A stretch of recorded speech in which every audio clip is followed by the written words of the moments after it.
So in the previous session, we've tried to understand about internal tables. So we've seen various things about the internal tables, and as I said in the previous session, even if you don't understand few things, especially the primary key and secondary keys concept, don't worry about it for now. Once we do our next assignment, you should be able to follow.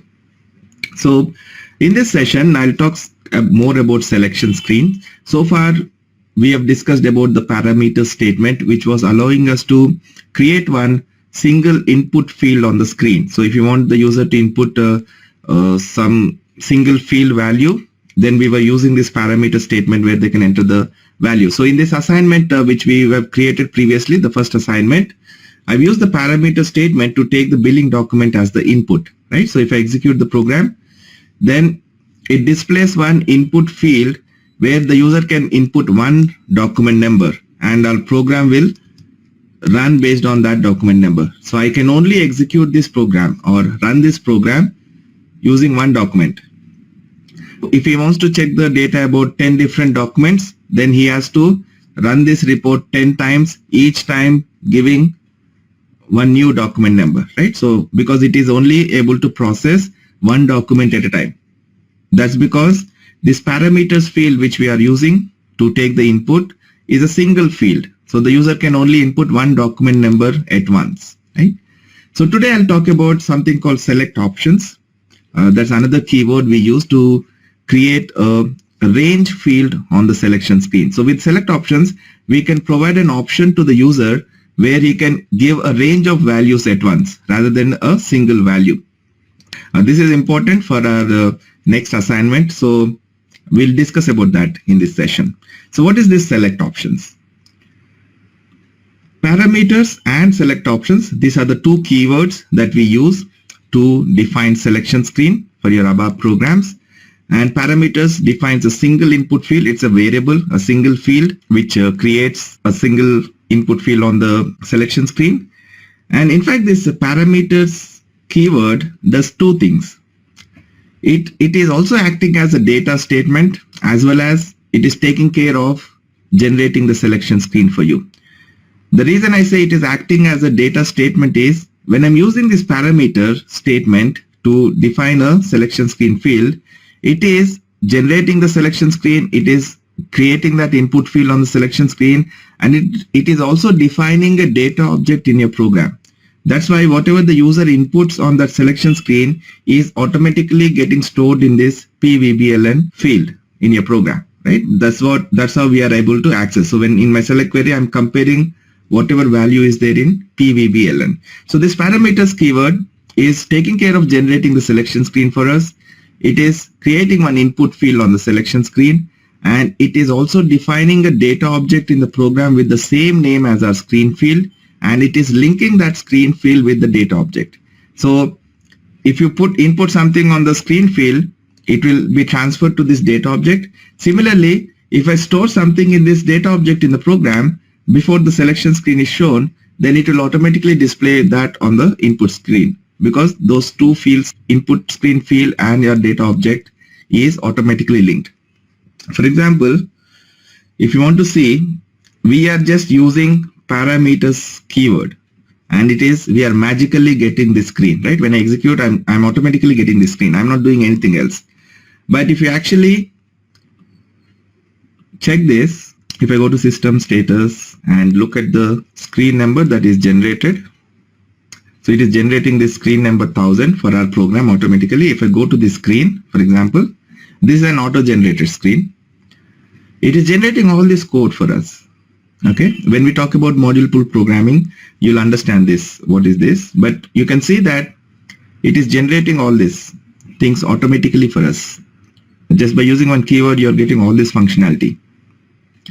Because the system is the compiler, you can say the runtime environment or the compiler is using that keyword to generate this auto code for you, so that you don't have to write the code. So the system is taking care of that for you. So here if you see, it is generating this, and it is generating this input field on the screen, and the name of the field is P_VBLN, and the data object name in the program is also PVBLN. So when the names match, the screen field name and the data object name matches, then the system will automatically link this field so that whatever you input here will be transferred to your data object with the same name, and similarly whatever you store in that data object PVBLN, it is being transferred to this screen automatically. For example, I can manually edit this, and let's say I want to create a checkbox. Right now, if you have noticed, our selection screen didn't have a checkbox. I'll create a checkbox here manually. Okay, and let's say date, something like that. So let me give some meaningful name. Background. For example, we can provide an option to a user where he can select this and execute, and it will run in the background, something like that. So I've created one checkbox. I'll activate it. And if I go back to my program, right now there's no selection screen. I'll re-execute this program. You see that checkbox has appeared, right? So one way of creating the screens is you can manually go to the screen painter and design your screens by putting various elements, or else you can use these statements in your program, parameter statement, to generate this screen. For example, I can use something called, if I want a checkbox, I can use the something like this also, p_check as checkbox. If I use this statement as checkbox, it will automatically generate that checkbox on the screen, right? So I can create the screen elements by writing some code in my program, or we also have the option to use the screen painter. But for selection screens, we don't use the screen painter, because every time I make some changes to the selection screen fields using this parameter statement and activate it, the system will regenerate the selection screen. And when it is regenerating, it will only consider the statements that you have written in the program.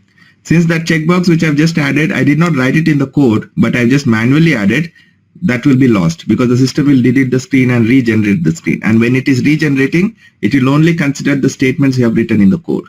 Okay, so that's why we don't generally create these selection screens manually. To create a selection screen, we use these parameters or select option statement. So what is the parameter statement doing?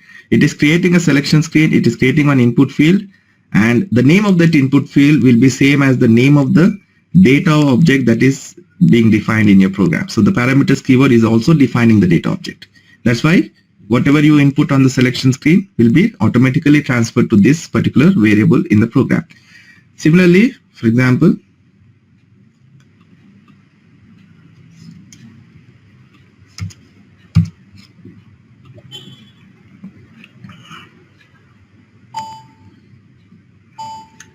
if I execute this program, you see that a checkbox is lost because I activated and it regenerated the selection screen. If I want some default value to be displayed to the user, automatically the moment you display the selection screen, you want to fill this field with some default value. Then how do you do it?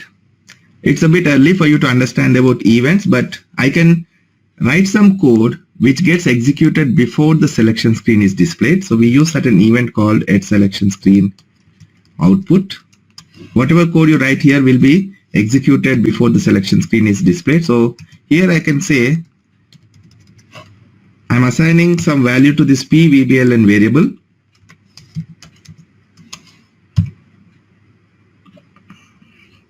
We'll be talking about these events later. I'm just showing you an example. You see, the moment I execute and the selection screen is displayed, it is showing that value by default, right? So what I'm trying to explain is, when you use a parameters keyword, the system is defining one data object in your program with this name, and it is also creating one input field on the screen with the same name. Whatever data you store in this data object will be transferred to the screen. Similarly, whatever data you input on the screen will be transferred to this data object, and it is a single variable. Let's not worry about these events at this point. Now, how do you create a range? the user wants to input at a time, he wants to provide you 5 different documents that the program should process. How do we provide such option to the user? To do that, we have to use this select options keyword, and this select options keyword creates an internal table. Okay, parameters creates a variable single field, and since we want to take multiple values at once from the user, and the only data object that can store multiple values in ABAP is an internal table. So when I use a select options, it creates an internal table, and this internal table we call it a range table. The syntax is, the naming convention we follow is S underscore or SO underscore, S underscore VBELN, and you don't refer it to a data type. You have to use this for statement and refer it to a data object for which you want to create a range. Okay. What is a range table?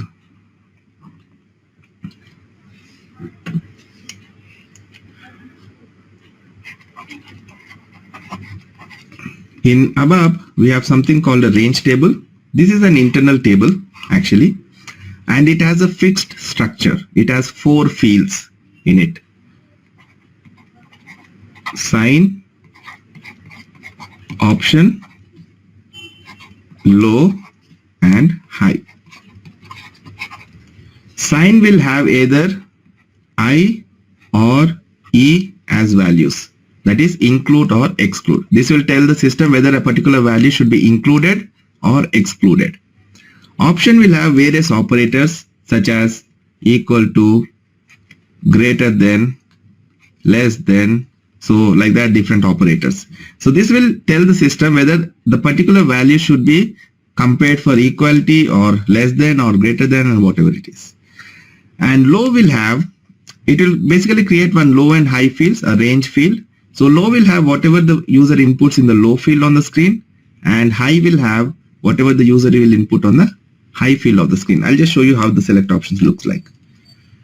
So I'll say select options S underscore VBELN for, and I have to give a data object here. Let's say data V underscore VBELN type VBELN underscore VF.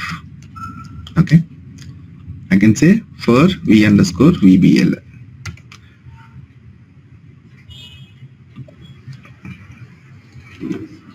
When I do this and execute, you can see it is creating one range field. This is the low field and this is the high field.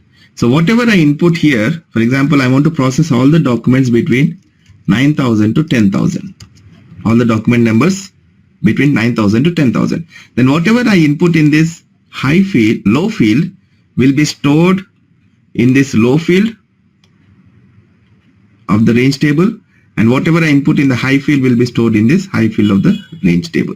Okay, and if you click on this button, multiple selection, it will give you an option to enter more complex selection criteria.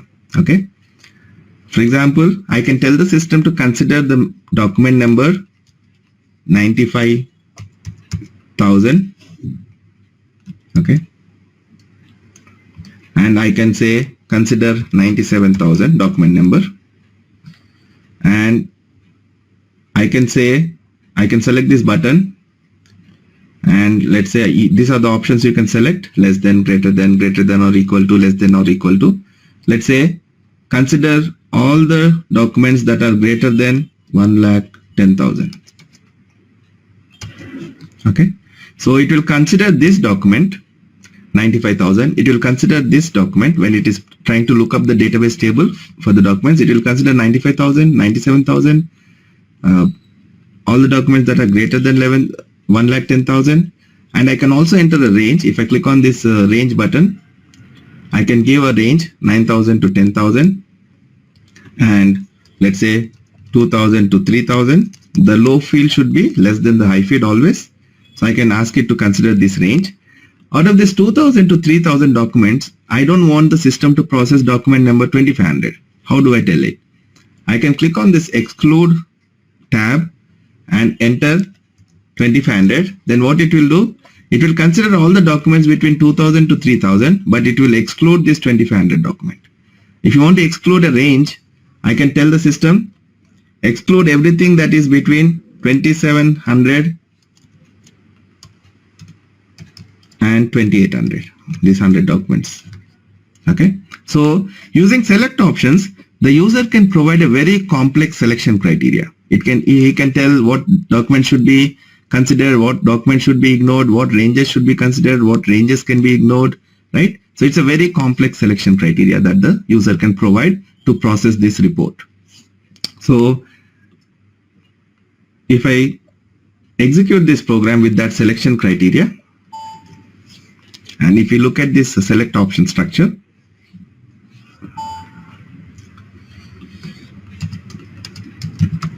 as I said, this select options creates an internal table. We call it a range table. And if you see, this has 4 fields: sign, option, low, high. So in sign, it is having I, that means include. Option is between 9,000 to 10,000. Then include equal to 9,500. Whatever we have entered in single values, it is putting this equal to sign, and the high field is empty because it doesn't make sense. If you enter something in low and high, then the option will be between.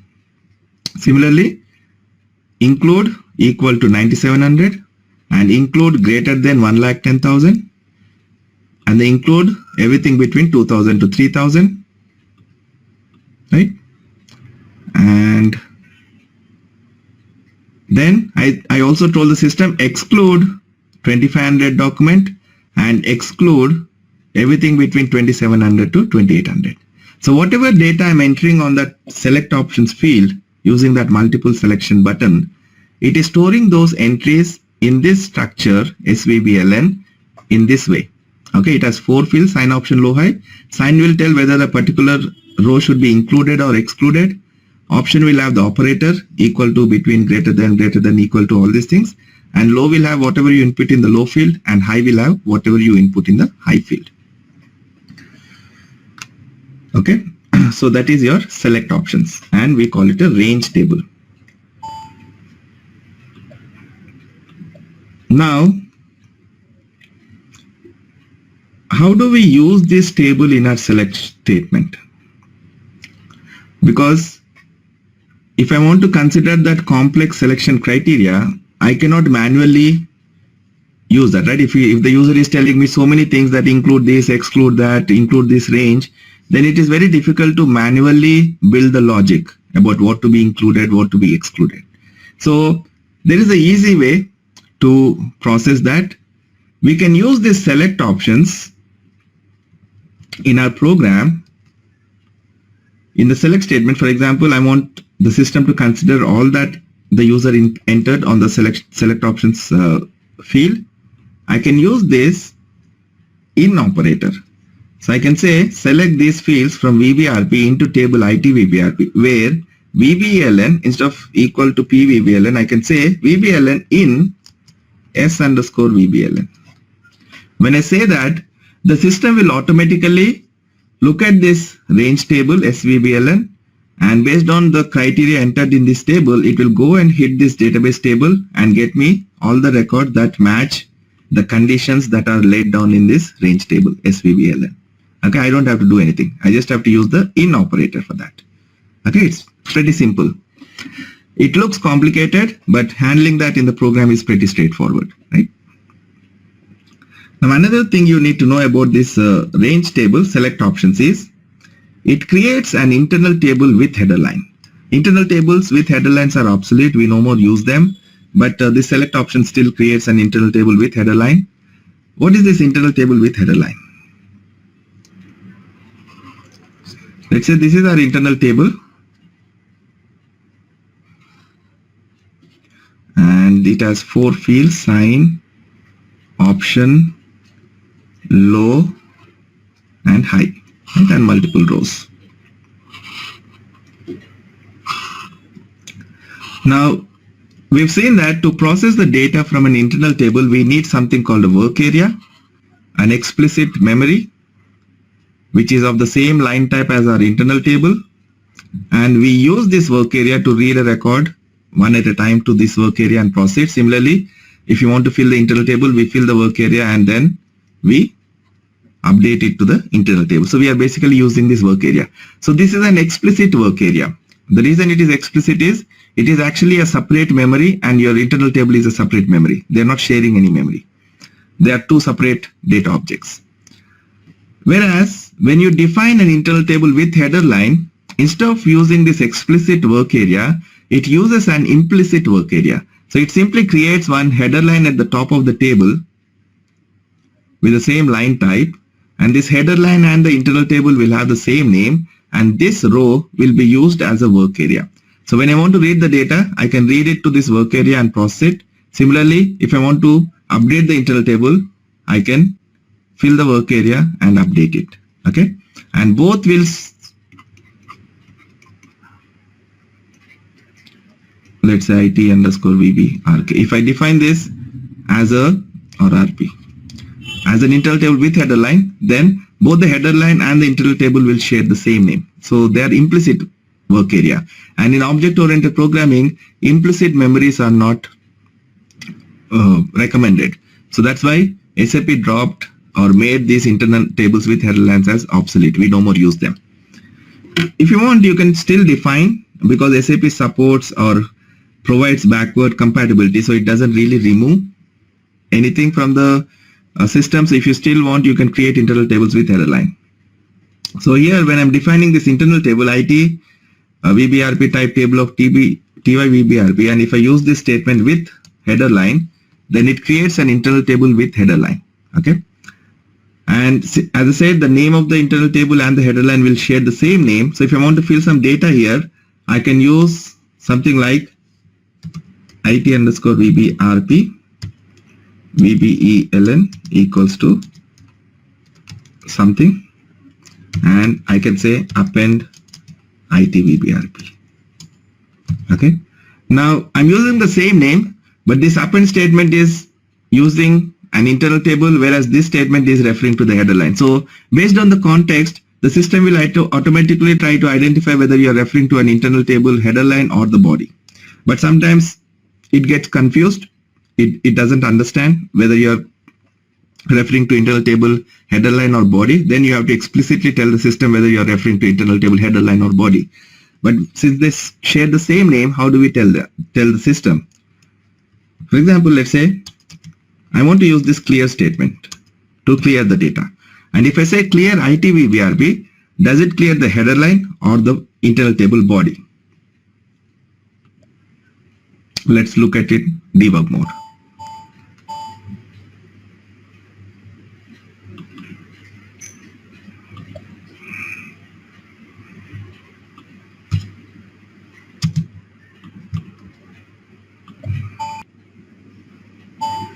So here if you see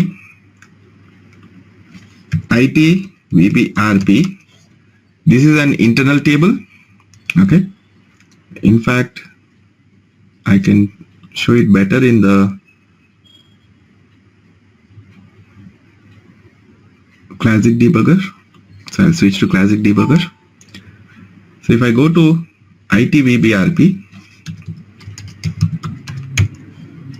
here you can see this hat symbol is the header line. When I say IT VBRP VBLN equals to something, it has filled the header line with the data. Here you can see VBLN is having 90,000 as the value. And when I say append IT VBRP, it will add this record to the body of the table. Okay, so the first row is added to the internal table. So this is the row and this is the header line. Now when I say clear IT VBRP, does it clear the body or the header line? It clears the header line of the table. The body is still having the data. Okay. Now if I want to clear the body, how do I tell the system? Because both this header line and body are sharing the same name. If I use the square brackets, then I'm referring to the body of the table. If you don't use the square brackets, then you'll be referring to the header line of the table. Okay. Now let's see what happens.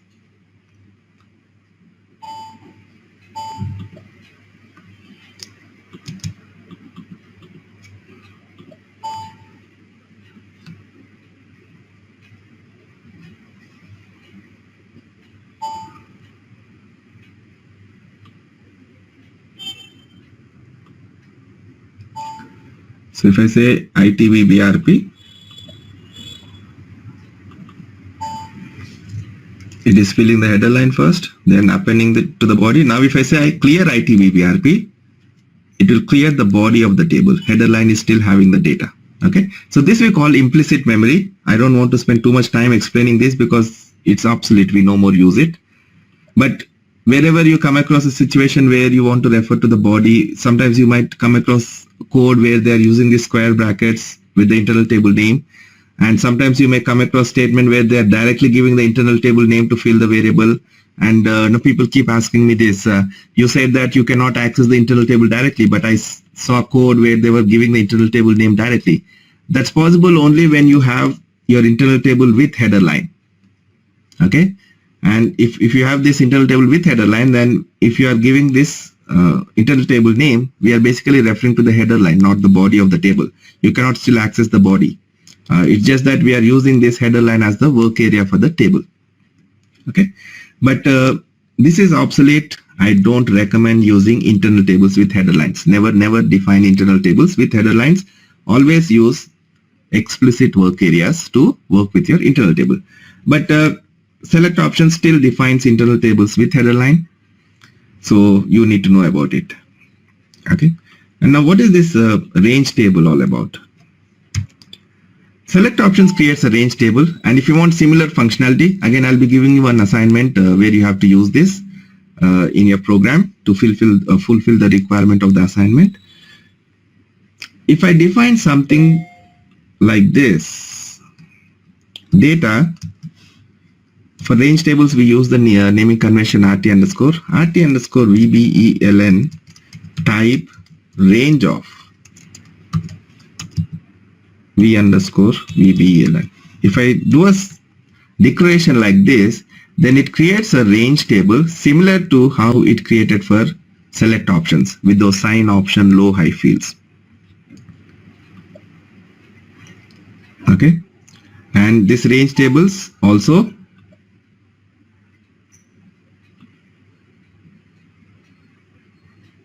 v underscore. Okay, if I'm referring to a data object, I have to give like.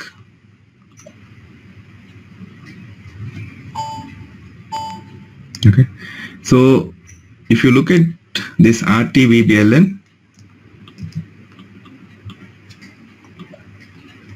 in debug mode, let me keep a breakpoint somewhere on the statement.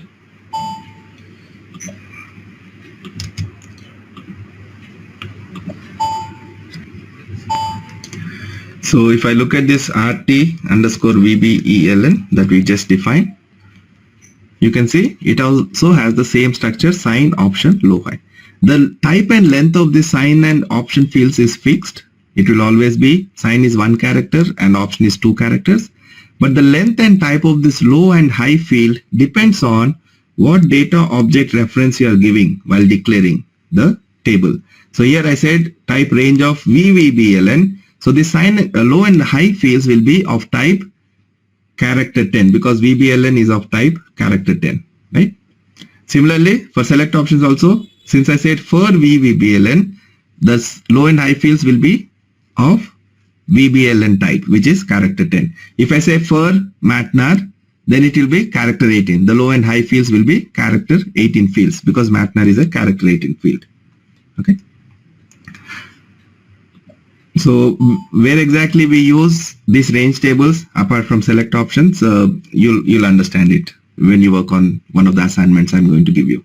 So I'll give you a requirement where you have to use a range table to achieve that functionality. Without the range table, you won't be able to achieve it. Okay, so that will be a good exercise for you to practically understand the usage of a range table. So what is select options doing? Select options is defining an internal table which we call a range table, which has a fixed structure, sign option low high. Sign is character 1 field, option is character 2 field, it is fixed. Whereas low and high field, the length and type depends on what data object reference you are giving. Okay. For example, here I don't have to define a data object separately because my WAVBRP structure ST-VBRK structure, both of them have this VBLN field. Okay, so if I want, and this parameters p-VBLN is also a VBLN field. It's also a data object.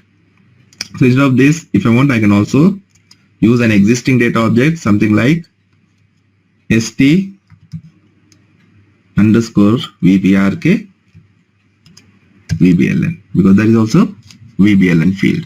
So any data object you can give which is of type VBLN. Okay, so this is how you define a select options field for your selection screen, which basically creates a range table on the screen which allows the user to provide a very complex selection criteria.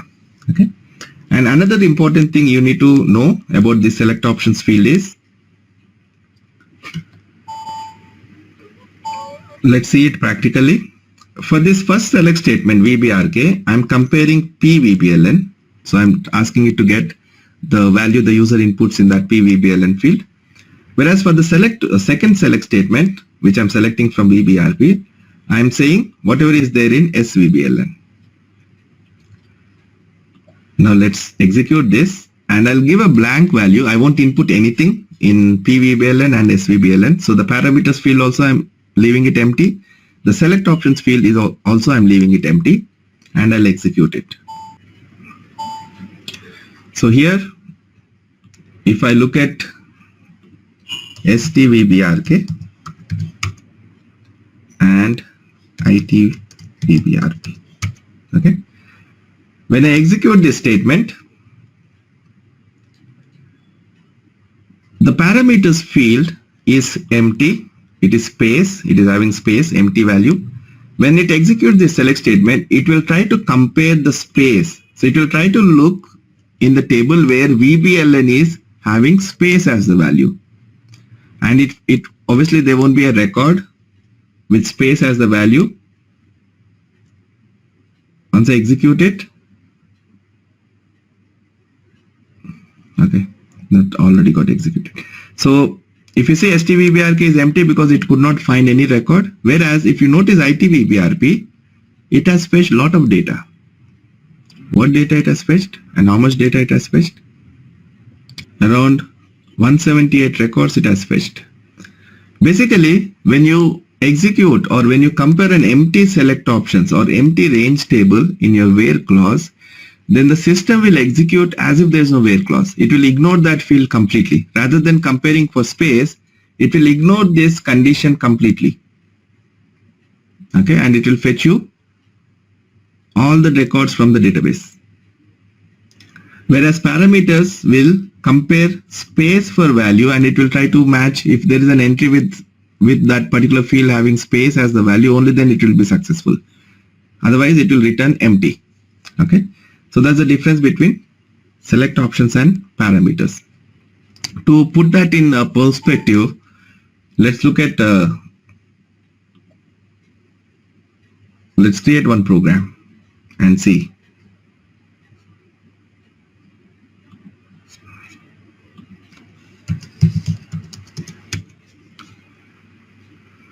Let's say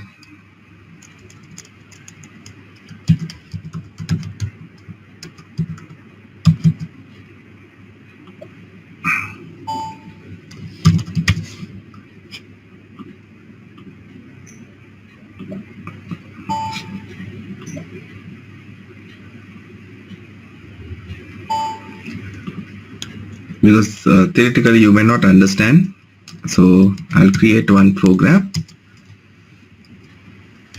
I'm defining one internal table MAKT, type standard table of MAKT, and I'll create one work area for this. Okay, first let's create a couple of parameters field. One is for material number,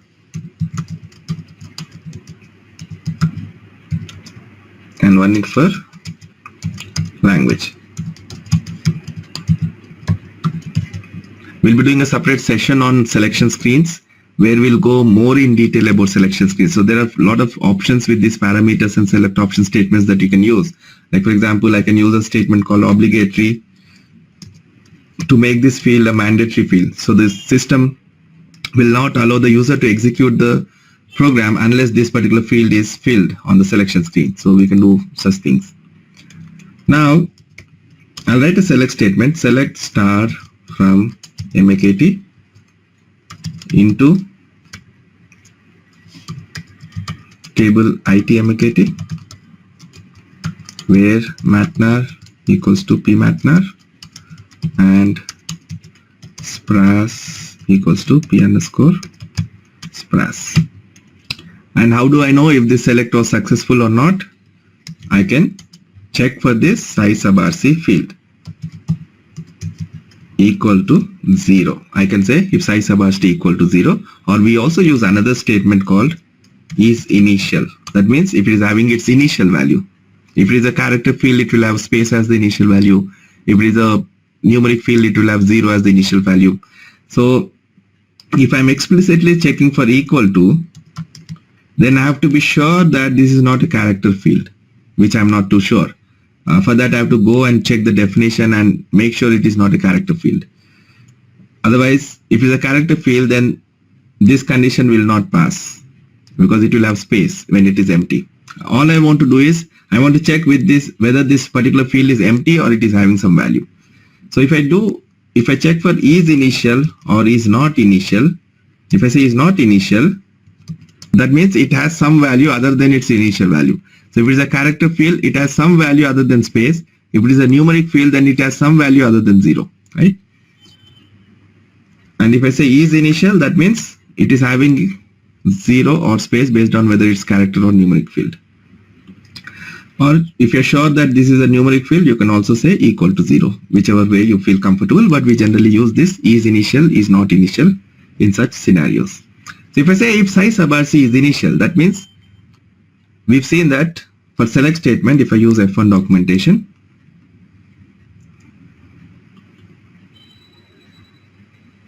if you scroll down, you can see the select statement says the values of system field size sub RC and size DVCNT.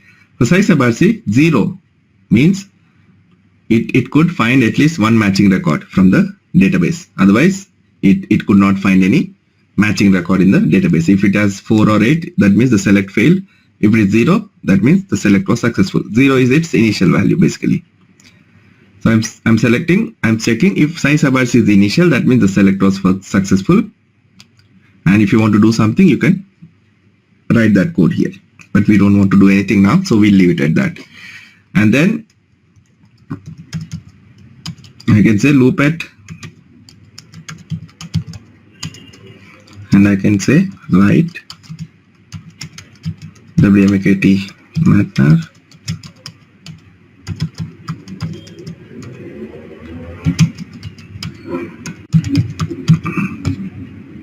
okay. So I've written a select statement to select data from this database table into my internal table where matnar equals to this and spras equals to this. I'll activate.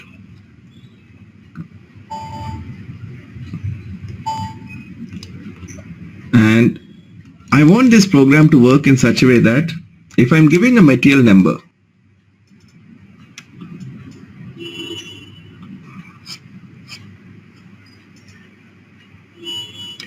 if I'm giving a material number, let's say this material and the language, then it should show me the description in that particular language.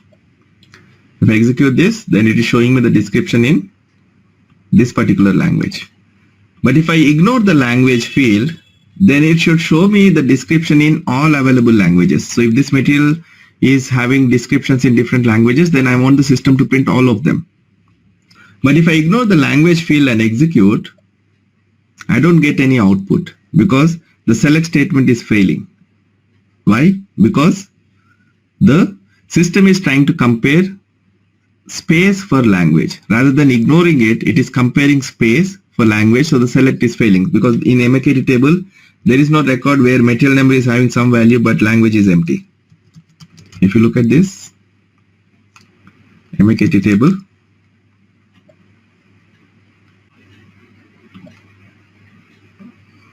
and execute, here you can see the material number is having description in these languages, these different languages. But if I give the material number, just the material number, let's say 23, and leave language as empty, then for parameters, the system will check where material is 23 and SPRAS is empty. For example, this first row is empty. So similarly, it is looking where SPRAS is empty. Since there is no record where SPRAS is empty, the select will fail. Right? So to achieve this requirement, where if the user gives the material number, I want to consider it, but if he is not giving the material number, then I want to ignore it. Then to achieve that, using parameters, I have to write a select statement differently.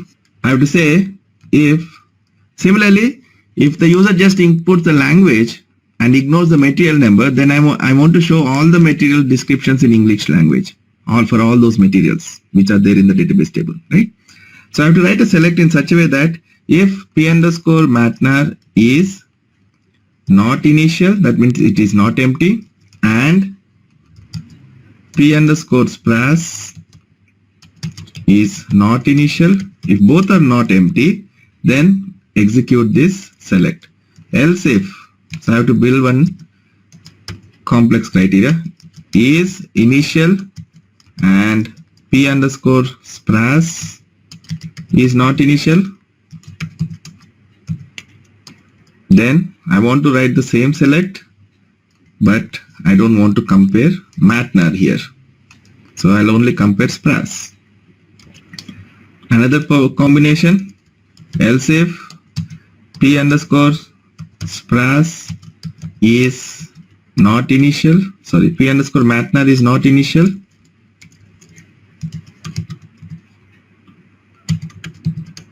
and p_spras is initial, then what should we do? I should write the same select again, but this time I'll compare matnar but ignore SPRAS because it is empty. I have to manually handle this. And else if p_matnar is initial and p_spras is initial, both are empty, you must be thinking there should be a better way, right? I just execute without where condition. I'm committing this where clause. I'll remove it. This is how I should build my select statement so that I consider all the possible scenarios. Now I just have two fields, so you can say, okay, what's the big deal? Let's do this. I'll show you one program.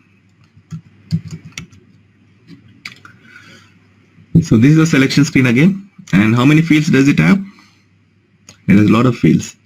Is it possible to write a select that way, writing if conditions, permutations and combinations, and try out all the combinations? No, right? So what we do is, if you want to have a scenario where if the user inputs something on the selection screen field, then you should consider it, otherwise you should ignore it. Then I won't use parameters, I'll use select options for that. So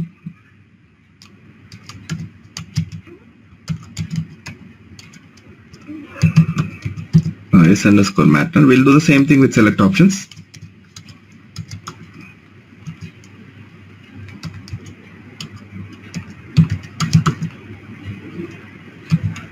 And s_spras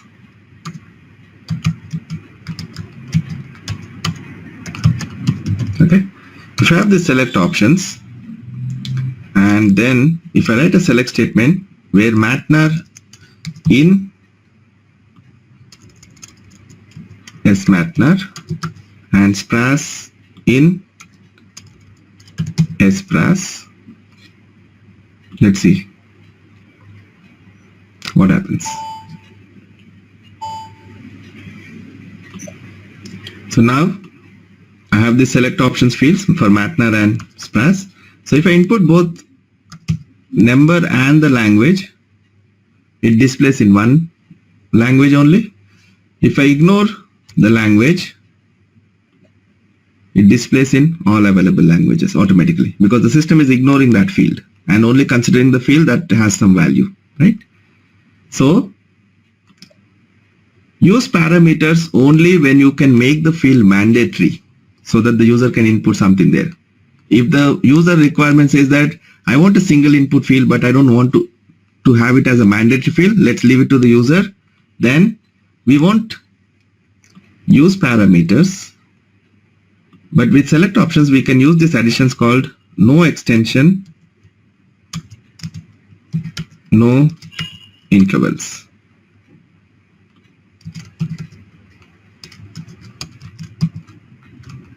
If I use this addition, then internally it creates a range table, it creates a select option field, but it displays this as a select option. Sorry. Internally it creates a select options field, but externally on the screen it looks like a parameters field. Okay, so now it looks like a single input field, parameters field, but it works like select options. If I ignore the language, it will automatically consider all the fields. If I input the language, it will use it to restrict the selection. Okay, so these are your select options and parameters. Select options creates a range table, and by using these extensions, no extension and no interval, these additions, we can make it look like parameters. Why do you want to make it look like parameters? So that if the user ignores entering some data in the field, and if you are using that in your where clause, the system can automatically ignore that field and only consider those fields which are having some data. Okay, with parameters that doesn't happen. It will check for space. So that's why we do it this way. Again, there are so many things about selection screen you need to know, but as we progress, we'll slowly learn one by one. So for now, using the select options, using the parameter statement should be good enough for our next assignment. So we'll only worry about our next assignment as of now. And once we complete our next assignment, we'll again bring a new assignment and we'll worry about that assignment. So we'll take one step at a time. That's about your selection screen and select options. And I just need to explain you something about messages, and after that you'll be ready to do your next assignment, and we'll be using these select options, parameters, messages, internal tables, all these things in our next assignment, including the control break statements, so that you'll be much more comfortable with whatever we discussed so far. Okay, that's all I have. See you in the next video.